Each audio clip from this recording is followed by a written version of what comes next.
Hey everybody, this is Russ Carson Jr., one of the genealogists here at Family Tree Nuts, and we are in very rural Estill County up in eastern Kentucky, and we are at Mountain Springs Cemetery, and I'm here with the guest, and tell them who you are. I'm Cam Jackson. I'm one of the family historians. Cam Jackson, one of the family historians, and we are at the gravesite of some really cool people. Cam, tell them who we're with. We're here with William Patton Rogers and Abigail Larison Rogers, my fifth great-grandparents. How many? Fifth great-grandparents. Fifth great-grandparents. That's a lot. That's pretty far back. And they were born a long time ago. When was William born? William was born in Amherst County, Virginia in 1797. When? 1797. 1797. That's pretty cool. And Abigail, you see, Abigail's born in 1800. Abigail's born in 1800. So before they married, Billie did something pretty unique too. What did he do? He was in the War of 1812. Awesome. He was a fife major under Colonel John Allen, 1st Rifle Regiment of Kentucky. A fife major, that's pretty cool. Yeah. I guess like this, they got the drummers, and yeah. I have a Revolutionary War veteran that's a drummer. This guy's a fife major, so it's pretty cool when you get to know a specific thing that an ancestor did in the war. You know, they just wasn't a regular soldier. He actually had a job. It's pretty neat. Yeah, so they don't even have those anymore. Right? Anybody musical in your family? No, not so it really. didn't carry down. The trait, No. the trait didn't carry down. Didn't carry down. No. He's a fife major. He served about 6 months, and we know that the Kentucky Riflemen were very feared by the British and the Indians during the War of 1812. So he must have been a pretty tough guy, right? Yeah.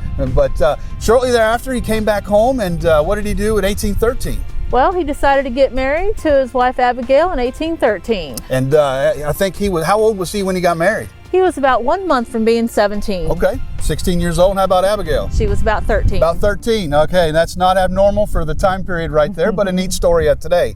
They had a whole bunch of kids. How many kids did they have? They had 22 children. Awesome, 22 kids. That's a tough lady right there. So sure is. Lived to be 82, and she had 22 children. But how many lived to adulthood? Just 14 lived to be adulthood. Okay, which is not not out of the normal for the time period right there, but really sad. That's something we don't think about our ancestors a lot, of how many babies and children that they had to bury. So how many grandkids did they have? Well, it's said over about 207. 207 grandkids. That's a big Christmas, right? It sure is. And a lot of turkey for Thanksgiving. That's right. And they all generally lived right here in the area too. Yeah, they all pretty much lived right here in this little area. Now he became a was he literate? Could he read and write? No, he couldn't. When he got married, he didn't read and write very well, so Abigail taught him some writing skills. All through his life, he got better and better. Yeah, pretty much, yeah. And now one of the things he's known as, what's his nickname?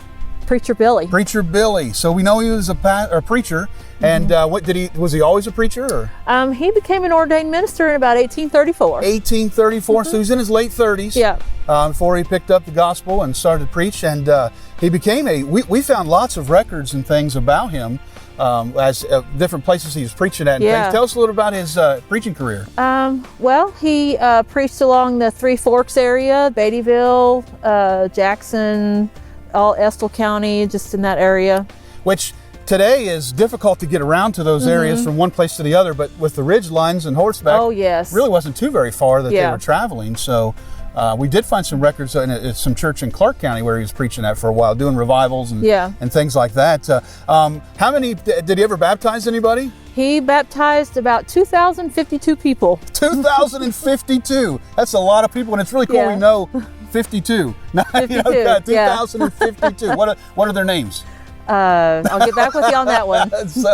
But now he was known to bring his rifle to his sermons. He was known to bring his rifle to his services to help, keep the wild animals away. Okay. And also he used that as a comparison in one of his sermons. And he's famous for that sermon, He's famous for that sermon. He says you need the Old and the New Testament, just like you need the fore and the sights of your rifle. Right. Isn't that cool, So that's pretty neat. My dad's a pastor, and my great-grandfather was a preacher, and they I don't think they're known for a specific sermon, but he is. I thought that was really cool. Yeah, that's really neat. Kind of thing. But he's all around there. He lived, I think he died in 1869, and right after the Civil War. So imagine the things he saw different in his life. He grew up with a bunch of Revolutionary War vets, served in the War of 1812 himself, and lived to the end of the Civil War and lived a few years after that. So imagine the things that he saw living out here in some remote area. And Abigail, you see, died in 1882. And when she died, what happened to the property? It got divided up between the 14 children. And that was, I think it was a pretty big ordeal there. There was lawsuits material going on. Yeah, there was a parent lawsuit going on somewhere in there. Yeah, so pretty neat guy here, Preacher Billie Rogers. And you notice that up here at the cemetery, where are we in Estill County? We are in the northeastern section. Okay. And we can see that we got a little map there to show you where that is. So we know that this is actually land that her great-great-great-great-great-grandparents lived at right here in this area. And you see the cemetery itself is a narrow cemetery, but a long cemetery on a ridge line out here. And we had to drive, I don't know, 10 or 12 miles down a gravel road in order to get here. I'm not sure we're going to be able to get out. If you're seeing this video, we got out of here. But it's a little rough terrain. It's definitely rough, but not abnormal for Appalachian cemeteries. Yeah. There's several modern headstones, you know, that are here, the people that are buried in the last few years. But over in the old section, there's just a lot of rocks.